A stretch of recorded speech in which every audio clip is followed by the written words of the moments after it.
Hello friends, good morning. आज की ताज़ा खबर में आपका स्वागत है। हमेशा की तरह पहले ग्लोबल न्यूज़ से बात करेंगे, फिर कुछ स्टॉक स्पेसिफिक न्यूज़ और कुछ economy and India specific news के बारे में भी बात करेंगे। स्टार्ट करने से पहले लास्ट तक वीडियो को ज़रूर देखिएगा। आज एक नॉलेज सेक्शन है तो उसके बारे में लास्ट तक हम उसमें थोड़ा सा डिस्कस करेंगे। दुबई का सेशन, ठीक है, अभी भी जो है वो प्लान्ड है 12 April. I hope that I have got the date right now. ठीक है, 12 अप्रैल जो है 2025 को we are planning a session. I think it's Saturday. ठीक है, और if you guys are in west Asia, in middle east and in the geography around, तो please do book that session.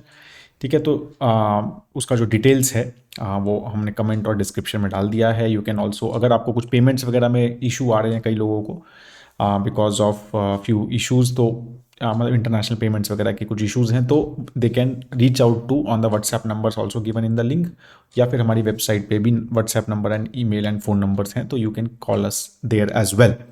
ठीक है, तो स्टार्ट करते हैं आज का सेशन। तो सबसे पहले हम बात करेंगे कि यूएस मार्केट फ्राइडे को, क्योंकि उसका थोड़ा सा इम्पैक्ट रहेगा, तो फ्राइडे को एक मतलब वर्स्ट डे रहा मार्केट का इन यूएस इन 2025 के हिसाब से। राइट, तो S&P 500 ऑलमोस्ट 1.7% जो है वो गिर के डाउन क्लोज हुआ है, और नैस्डैक जो है 2.5% के आसपास गिरा। राइट, तो क्या रीजंस रहे मेजरली? राइट, तो ऑफ कोर्स जो ट्रम्प एडमिनिस्ट्रेशन के जो टैरिफ्स वगैरह का एक डेफिनेटली रीज़न है। राइट, तो विच इज़ कॉजिंग मार्केट थोड़ा सा जिटरी। यूएस का मार्केट उसको लेके हो रहा है। राइट, कि भाई वहाँ पर अब ये टैरिफ्स लगेंगे तो उसका क्या इम्पैक्ट रहेगा इकोनॉमी पे या फिर इन्फ्लेशन पे, तो ये सब कंसर्न्स, और ये कितना बड़ा रहेगा कितना छोटा रहेगा, किस लेवल तक वो टैरिफ्स लगेंगे, क्योंकि उसका बहुत ज़्यादा डिस्कशन जो है वहाँ पर ये हो रहा है। तो वो एक डेफिनेटली एक इम्पैक्ट है, बट अब उस वो तो कुछ दिनों से चल ही रहा है। तो फ्राइडे को क्यों ज़्यादा गिरा, तो कुछ कुछ चीज़ें, कुछ नंबर्स आए which were not that great. Right, कि इकोनॉमी पर्सपेक्टिव से, तो एक तो वहाँ पर एक कंज्यूमर सेंटिमेंट इंडेक्स करके है, तो वो काफ़ी गिरा। वो 64.7 जो है उसका नंबर है, वो वहाँ पर पहुँच गया था।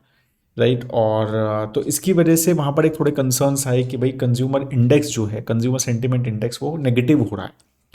राइट, और कंजम्पशन जो है उसकी वजह से शायद आगे नहीं आएंगी, या फिर इन्फ्लेशन की भी आगे बात हो सकती है। राइट, तो एक तो टैरिफ्स का वहाँ पर इम्पैक्ट आ गया, फिर होम सेल का डेटा आया वहाँ पे, तो वो भी ड्रॉप हुए हैं। होम सेल का जो नंबर आया है तो वो मोर देन एक्सपेक्टेड ड्रॉप हुआ। फिर वहाँ का सर्विसेज पीएमआई का नंबर आया, उसमें कॉन्ट्रैक्शन है फेब्रुवरी में, तो इकोनॉमिक एक्टिविटी का थोड़ा सा ये लग रहा है कि भाई स्लो डाउन आ रहा है। फिर वॉलमार्ट ने भी, मतलब जो नंबर्स अपन फ्राइडे को भी हमने डिस्कस किए थे। राइट, जो फ्राइडे को मैंने ये मॉर्निंग न्यूज़ किया था, तो वॉलमार्ट ने भी कमेंट्री दी है कि भाई स्लो डाउन जो है, कंज्यूमर सेंटिमेंट थोड़ा सा नेगेटिव हो रहा है, और स्लो डाउन हमें आगे के कुछ क्वार्टर्स अच्छे नहीं नज़र आ रहे हैं।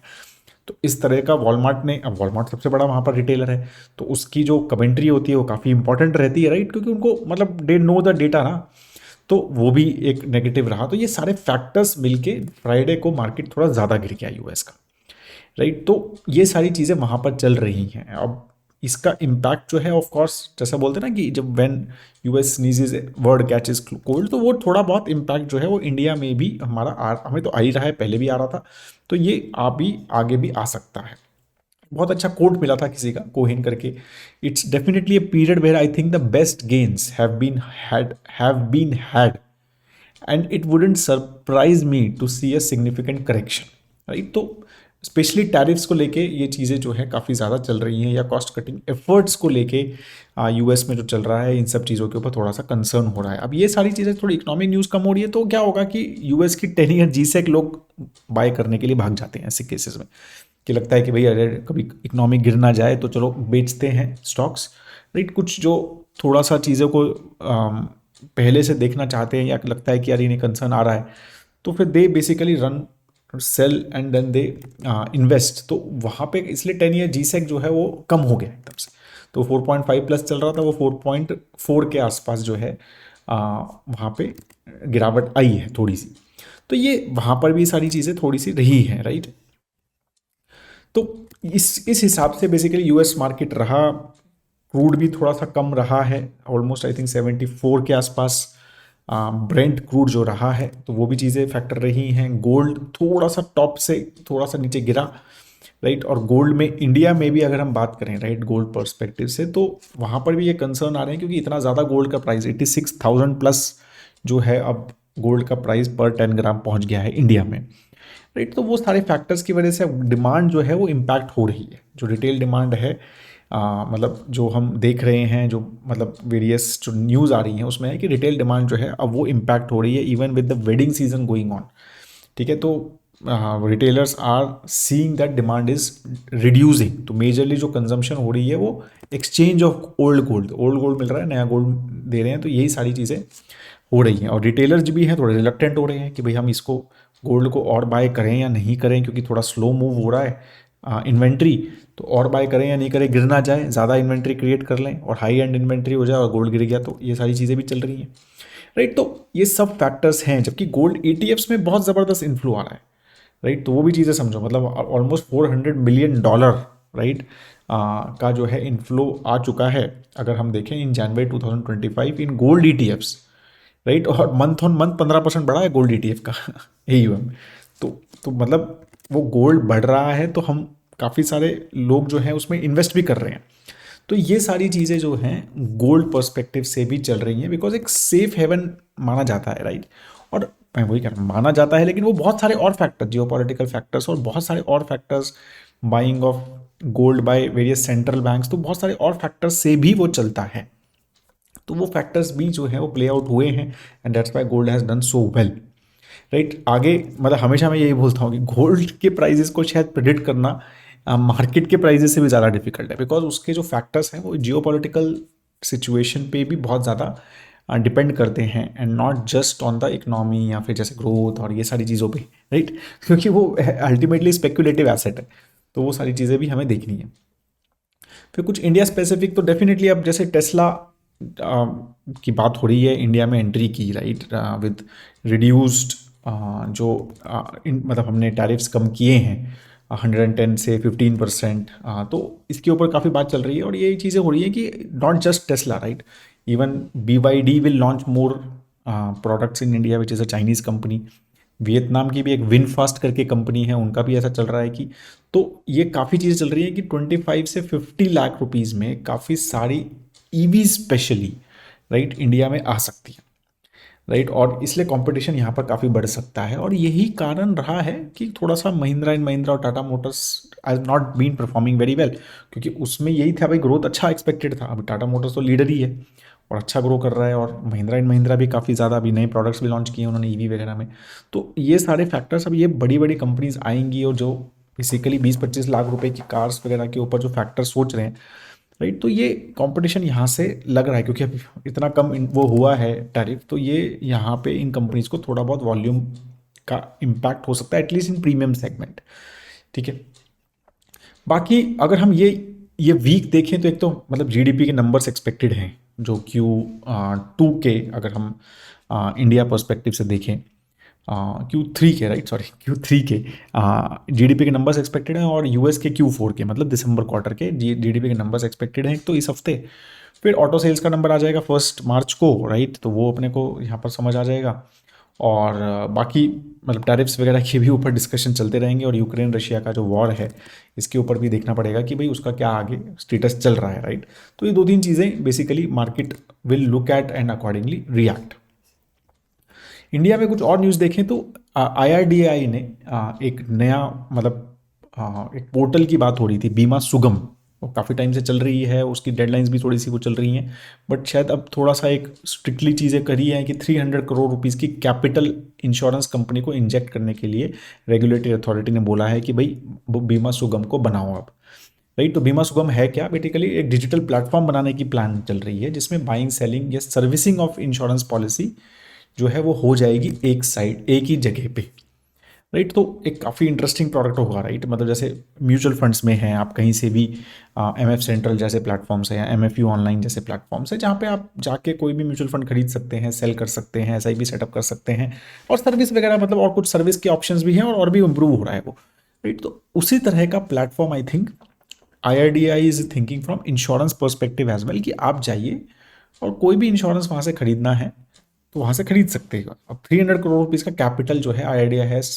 Told these insurance companies to put overall और टू मेक दिस प्लेटफॉर्म। तो पॉलिसी बाजार करता है अभी ये सारी चीज़ें, अब ये कंपटीशन हो सकता है। अब मतलब I don't know the complete details कि ये प्रोडक्ट क्या है और how the things are, I think you will know more, थोड़ा सा मैं भी देखूंगा more, but that's how the it seems कि ये सारे के सारे insurance policy servicing buying selling के ऊपर एक जगह पे एक अमेजॉन टाइप प्लेटफॉर्म जो बोला जा रहा है वो ऐसा बनाने की कोशिश की जा रही है। ठीक है, एम्फी ने भी मतलब कुछ कुछ चीज़ें अनाउंस की जो कि म्यूचुअल फंड हाउस की एसोसिएशन है, right, SEBI chief also came in that program. तो एक तो सैचटाइजेशन, राइट, ऑफ एमएफ्स, तो अब 250 रुपये की एसआईपी भी बेसिकली स्टार्ट हो सकती है। ठीक है, तो वो चीज़ एक कम किया है, राइट, और एसआईपीज जो है स्टार्टिंग एट 250 रुपीज़, एंड तो वो चीज़ बेसिकली लॉन्च हुआ है बाय एम्फी। सेकंड, एक तरुण योजना की है, financial literacy training school teachers और स्टूडेंट्स में, और उसमें कुछ प्रोग्राम्स और उसमें कुछ अवार्ड्स वगैरह भी रखे हैं कि भाई free SIP for 2 years for students जो अच्छा कर रहे हैं और अच्छे से एग्जाम वगैरह दे रहे हैं। तो वो भी सब एडवांटेजेस वहाँ पे दिए हैं। तो financial literacy in schools and colleges promote करने के लिए एमपी ने थोड़े से स्टेप्स लिए हैं, which I think is very very good. फिर मित्रा प्लेटफॉर्म एक जो है वो लॉन्च करने की बात हो रही है कि जिसमें इन्वेस्टर्स या फिर उनके लीगल हेयर्स को, जो उनकी ऐसी म्यूचुअल फंड होल्डिंग जो वो इनएक्टिव हैं या भूल गए हैं, वो एमएफ सेंट्रल के through they can basically track and reclaim their investments. ठीक है, तो बेसिकली ये बहुत बड़ा इशू है ना। हम जो कई बार लोग हैं वो अपने प्रॉपरली विल नहीं बनाते या फिर अपने फैमिली मेम्बर्स को अपनी इन्वेस्टमेंट ढंग से डिटेल में नहीं समझाते या बताते, राइट, और बहुत बार ऐसा होता है कि वो इन्वेस्टमेंट होती है या हम खुद ही भूल जाते हैं। मतलब ऐसा भी बहुत केसेस हैं कि 10-12 साल पहले अरे म्यूचुअल फंड इन्वेस्ट किया था सर, अब पता नहीं कहाँ है, पेपर कहाँ है, मुझे पता भी नहीं है, एक बार देख लो, राइट। तो वो सारी चीज़ों के लिए it seems this platform of Mitra basically AMFI has plan to launch. तो ये दो तीन चीज़ें कुछ अच्छी अच्छी हुई है। अब एक और इंपॉर्टेंट इंटरेस्टिंग हुई है, एनएसडीएल और CDSL, they are also basically planning to launch, I don't know, they have launched unified investor, I think they have launched unified investor app, एक UIA करके, UIP sorry, unified investor app UIP करके किया है। तो CDSL का एक platform है माई easy, और ऐसे ही NSDL का एक प्लेटफॉर्म है स्पीड ई, राइट, जिसमें मतलब जो भी आपको इन्वेस्टमेंट वगैरह है आप देख सकते हैं और सारी सर्विसेज वगैरह के हिसाब से। बट अब कई लोगों के पास मल्टीपल डीमैट अकाउंट वगैरह होते हैं तो उसमें वो कॉम्प्लिकेशंस होती हैं, राइट, और आप स्पेशली टैक्स वगैरह फाइलिंग तो ये कॉम्प्लिकेशंस रहती हैं। तो भाई एक एनएसडीएल के साथ डील करना है, एक सीडीएस के साथ डील करना है, तो अब एक unified platform, I think something again on MF central line, ठीक है, तो इन्होंने भी लॉन्च किया है which is called UIP, unified investor app. More details I think जैसे जैसे आएंगी तो we will also understand, and अगर कुछ वीडियो वगैरह बनाने का कुछ इंटरेस्टिंग प्रोडक्ट रहेगा तो we will make that as well. ठीक है, स्टॉक स्पेसिफिक अगर कुछ न्यूज़ की बात करें, राइट, तो उसमें एक तो बजाज ऑटो ने 150 मिलियन यूरोस इन्वेस्टमेंट करने का, इन्फ्यूज़ करने का प्लान किया है नीदरलैंड बेस्ड आर्म में, राइट, और विच इज़ बेसिकली जो BAIH करके है, Bajaj auto international holdings BV। तो अब डिटेल रीज़न तो नहीं बताया है कि क्या है क्या नहीं है, बट ऐसा लग रहा है कि KTM जो है वो उसके मतलब आगे स्टेप डाउन सब्सिडरी है उसकी, और KTM जो है, और दे आर फाइनेंशियली स्ट्रेस्ड, वो ऑस्ट्रियन बाइक मेकर है और इंडिया में अच्छा कर रहा है।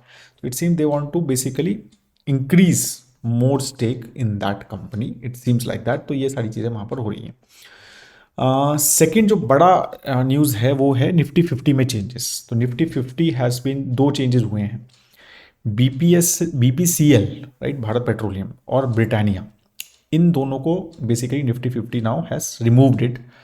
तो ऑब्वियसली मार्च 28 को ये सारे चेंजेस होंगे, बट अभी क्या क्या हो रहा है वो बता रहा हूँ। तो BPCL और ब्रिटानिया जो है they will be removed on 28 मार्च, और ऐड कौन हो रहा है interestingly, Zomato and Jio financial, right. और उसके ऊपर बहुत ज़्यादा ऑफकोर्स, अब ये क्या है कि दोनों कंपनीज जो हैं हाई PE कंपनीज हैं, जोमेटो का भी प्राइस टू अर्निंग काफ़ी हाई है और जियो फाइनेंशियल का भी प्राइस टू अर्निंग काफ़ी हाई है, और ब्रिटानिया का भी डिसेंटली हाई है, बट BPCL का बहुत कम है क्योंकि बीइंग अ गवर्नमेंट कंपनी तो वो सारा उनका बहुत कम है। तो ऑफकोर्स अब ये एक्सपेक्टेशन हो रही है कि भाई ये अब जियो फाइनेंशियल और जोमेटो आ जाएंगे तो निफ्टी 50 का P बढ़ जाएगा, राइट। तो निफ्टी 50 का भी automatically because of just change, right, not because of the valuations, बढ़ जाएगा। और फिर मतलब हम वो 6 मंथ एवरेज और या मीडियन वगैरह का जो बात होती है, तो फिर उसमें वो और एक्सपेंसिव लगेगा एंड देन इट में मतलब, बट वो चीज़ें we need to understand as well, right, as an investor also. ये सब चीज़ें, ये चेंजेस जो हैं हमें खुद भी समझने चाहिए, राइट। और तो this is mostly automated process. अब मतलब बहुत सारी इसके ऊपर चीज़ें भी हो रही हैं या फिर डिस्कशंस भी हो रहे हैं कि भाई जोमेटो क्यों आ रहा है निफ्टी 50 में, या जियो फाइनेंशियल जिसका अभी तक बिजनेस मॉडल बहुत ज़्यादा क्लियर नहीं है वो क्यों आ रहा है। तो ये सारी मैं वही कह रहा हूँ ना कि that's the beauty of index, right, कि simplicity, just a normal rule based order, right, कि ये है वो है, चलो भाई आओ, नहीं नहीं है ये है, तो मतलब दिमाग नहीं लगाना है ये क्यों है, तो एक्टिव ही करो फिर राइट। जिसको लग रहा है कि यार जोमेटो क्यों आ रहा है या जियो फाइनेंशियल क्यों आ रहा है निफ्टी 50 में, तो that person is a basically active investor. वो है ही नहीं इंडेक्स इन्वेस्टर। इंडेक्स इन्वेस्टर को कोई फर्क नहीं पड़ता है टिपिकली, राइट। तो ये सारे भी चेंजेस जो हैं निफ्टी 50 में हुए हैं और उसकी वजह से थोड़ा सा आपको एक बम्प दिख सकता है in from 1 March in the Nifty 50p। ठीक है, तो ये ध्यान रखना।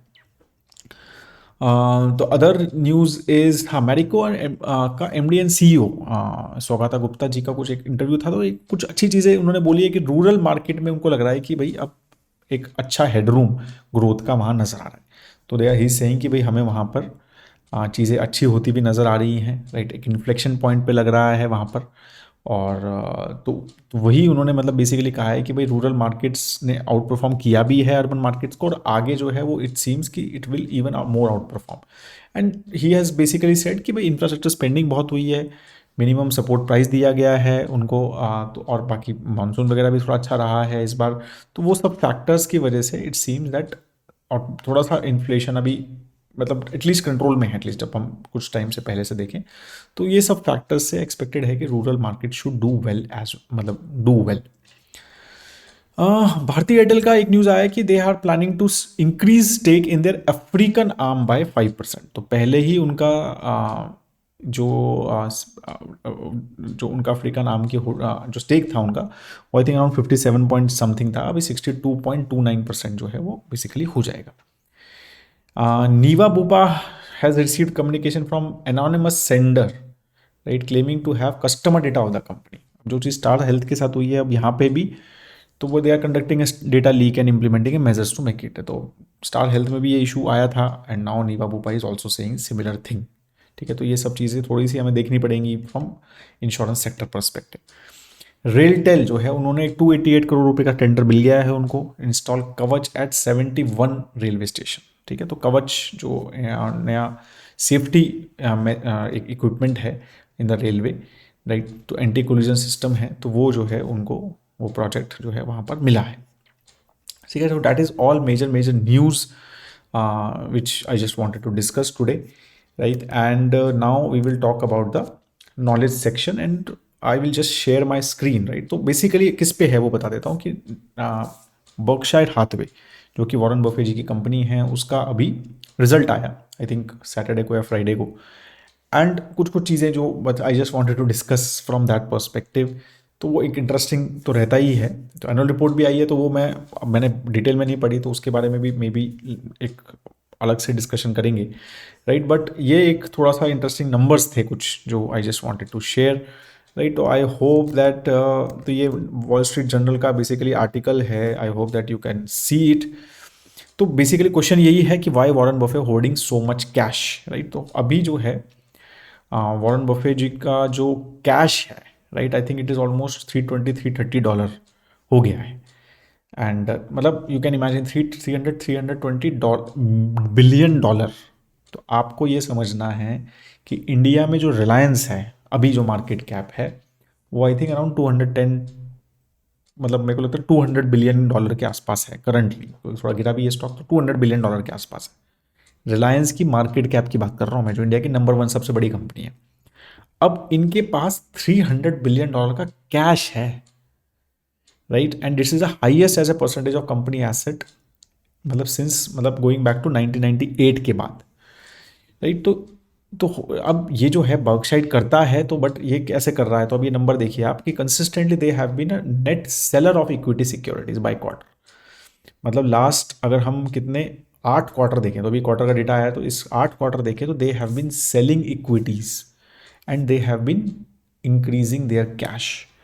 अब अगर हम थोड़ा बहुत स्कैन करें एनुअल रिपोर्ट को या कुछ आर्टिकल्स देखें तो कहीं पर भी मिस्टर बफेट ने ये नहीं बोला कि भाई मार्केट ओवर वैल्यूड है मैं इसलिए बाय नहीं कर रहा। जब भी उनसे पूछते हैं आप इतना सारा कैश क्यों लेंगे, उन्होंने कहा कि नहीं नहीं मेरे पास अभी भी इक्विटी ज़्यादा है, कैश कम है।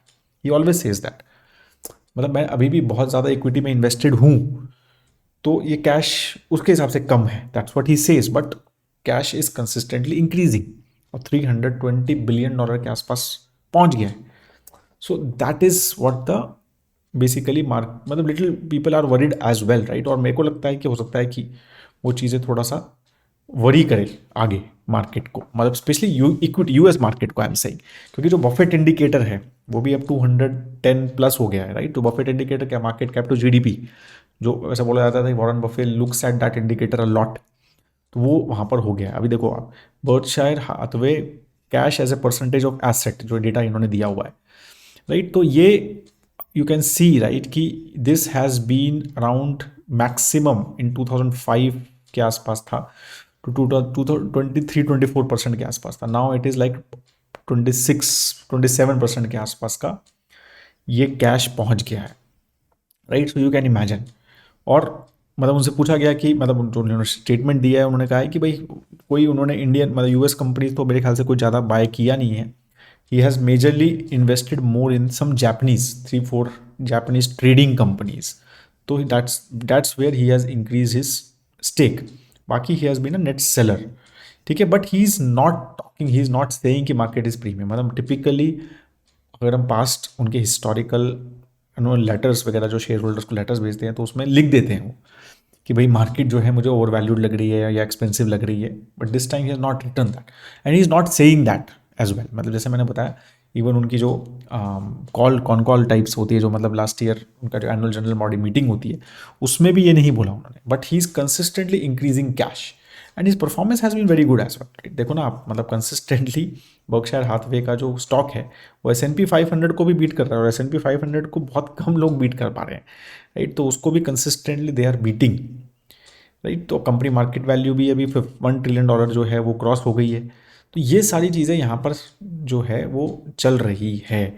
अब अगेन इस आर्टिकल को आप पढ़ोगे तो यू विल रियलाइज कि मतलब there are discussion on this as well कि may be because he is, उन्होंने ऑलरेडी एक न्यू पर्सन को he is basically giving his empire, right. तो नया सक्सेसर भी उन्होंने प्लान कर लिया है, तो he is basically making things simpler.